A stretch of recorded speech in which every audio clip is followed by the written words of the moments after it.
Railway में station master कैसे बने, ये एक ऐसी अपॉर्चुनिटी है जिसे हर कोई पाना चाहता है। एक रेलवे का स्टेशन मास्टर, भारतीय रेलवे की अगर मैं बात करूं तो पूरे एक स्टेशन का इंचार्ज होता है जो अपने कलीग्स या साथ में काम करने वाले जूनियर और सीनियर लोगों के साथ कोऑर्डिनेट करके बहुत सारे व्यवस्थाएं बनाता है। तो आज बात करने वाले हैं कि रेलवे की जो ये पोस्ट होती है जिसे हम रेलवे स्टेशन मास्टर कहते हैं, ये हम कैसे ले सकते हैं, क्या एलिजिबिलिटीज़ होती है, क्या क्राइटेरिया होता है, सैलरी कितनी मिलती है और यहाँ पर जॉब कैसे लग सकती है, सब कुछ बात करेंगे आज की अपनी इस वीडियो में। अगर आप भी रेलवे में जॉब पाना चाहते हैं, अगर आपको भी लगता है कि हाँ भाई मैं रेलवे में स्टेशन मास्टर बन सकता हूँ और अच्छी खासी सैलरी ले सकता हूँ, तो आप इस वीडियो को लास्ट तक देखना। रेलवे की जॉब जो है वो अपने आप में ही काफ़ी ज़्यादा पॉपुलर है हमेशा से ही, ठीक है ना। आपको मैं बता दूँ रेलवे में जॉब के कई सारे फायदे हैं। तो दीपावली का बोनस आपको मिल जाता है, लगभग आपकी फैमिली और आपको ट्रैवल रेलवे के थ्रू फ्री मिलता है जब तक आपकी जॉब रहती है, प्लस और बेनिफिट्स और क्वार्टर रहने के लिए बहुत सारी सुविधाएं आपको मिलती है। रेलवे में एक एग्जाम होता है एनटीपीसी, जिसे हम नॉन टेक्निकल पॉपुलर कैटेगरी कहते हैं। उसके अंडर में वैकेंसीज निकलती हैं दो तरह की, 12 पास आउट के लिए और ग्रेजुएट के लिए। 12 पास आउट के लिए ग्रुप डी और अलग अलग जैसे ट्रैकमैन, रेल में, इनकी सबकी वैकेंसी निकलती है, टीसी वगैरह की। लेकिन जब हम बात करते हैं रेलवे के स्टेशन मास्टर की, ये अपने आप में काफ़ी बड़ी जॉब है जिसके लिए एलिजिबिलिटीज होती है ग्रेजुएशन, यानी कि आप अगर ग्रेजुएट हैं तो आप इसमें अप्लाई कर सकते हैं। फाइनल ईयर ग्रेजुएट वाले भी इसमें अप्लाई कर सकते हैं। साथ में आपकी एज 18 साल से 33 साल तक होनी चाहिए और साथ में एज रिलैक्सेशन 3 साल 5 साल जो ओबीसी का है वो तो यहाँ पर आपको मिल ही जाता है। अभी लास्ट ईयर 2024 में सितंबर अक्टूबर में लगभग 994 वैकेंसीज आई थी स्टेशन मास्टर की, जिसकी फिलिंग हो गई थी। अब आज ये एग्जाम एक साल छोड़ के एक साल वैकेंसीज आती रहती हैं, कभी कभी अगले साल भी आ जाती हैं, तो इस साल भी आ सकती हैं, अगले साल भी आ सकती हैं। आप अगर चाहते हैं रेलवे का स्टेशन मास्टर बनना तो उसका प्रोसीड्यूर मैं आपको बता देता हूँ। तो देखो, सबसे पहले आपको बताना चाहूँगा, इसमें आपको फॉर्म फिलअप करना है आरआरबी की ऑफिशियल वेबसाइट पे, रेलवे रिक्रूटमेंट बोर्ड की ऑफिशियल वेबसाइट पे, जिसका लिंक कहोगे तो मैं डिस्क्रिप्शन में दे दूंगा, वहाँ पे जाकर आप अप्लाई कर सकते हो।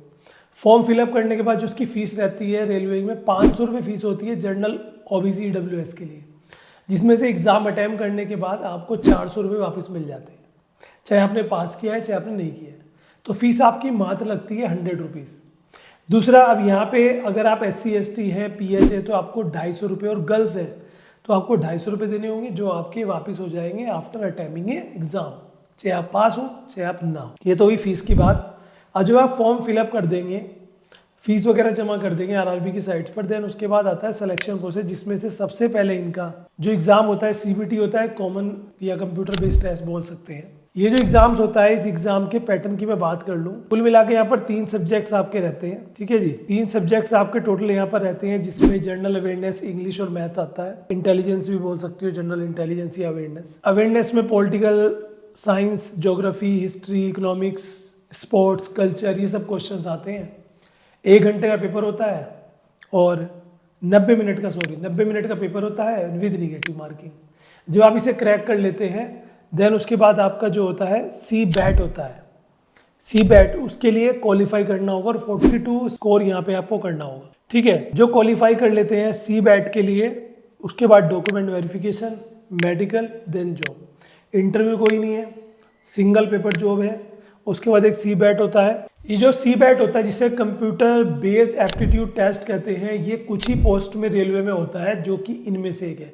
एक पोस्ट आती है असिस्टेंट लोको पायलट, वो वैकेंसीज भी लास्ट ईयर इसी के साथ आई थी ग्रुप एनटीपीसी में, उसमें भी ये हुआ था। और ये स्टेशन मास्टर के लिए होता है, यानी कि पहले आपका CBT होता है, उसके बाद आपका CBAT होता है, कॉमन बेस एप्टीट्यूड टेस्ट, उसके बाद आपका यहाँ पर डॉक्यूमेंट वेरिफिकेशन, मेडिकल, और देन आपका सिलेक्शन, ठीक है।